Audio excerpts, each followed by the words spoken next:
Hi everyone, my name is Brady and I am a Customer Success Engineer at CAD Dimensions. In this tech tip, I'd like to share the update I am most excited about for SOLIDWORKS 2025.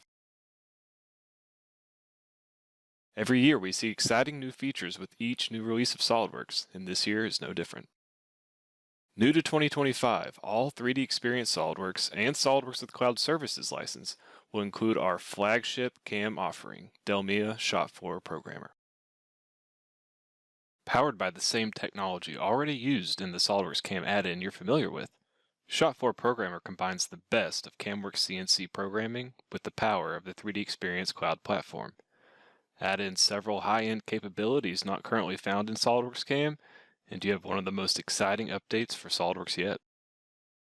The Shop4 Programmer app supports 2.5 and 3-axis milling machines, plasma tables, water jet, routers, and wire EDM machining up to 4-axis.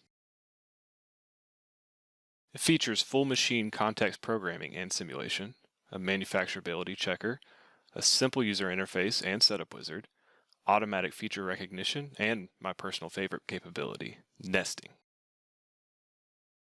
This CAM Cloud app will be available to any customers with a current 3D Experience SOLIDWORKS Connected license or a current SOLIDWORKS Desktop license with cloud services. Delmia's Shop4 Programmer exists as a role on the 3D Experience Cloud platform, which means the functionality of this app can be used with various CAD formats and also be connected to several of the other 3D Experience Cloud apps. This is useful for resource planning, costing, and communicating engineering design changes that will affect your NC programs. If you're interested in learning about this powerful new addition to SOLIDWORKS, let us know, and we'd be happy to answer any questions you have. Thanks for watching this tech tip, and I'll see you in the next one.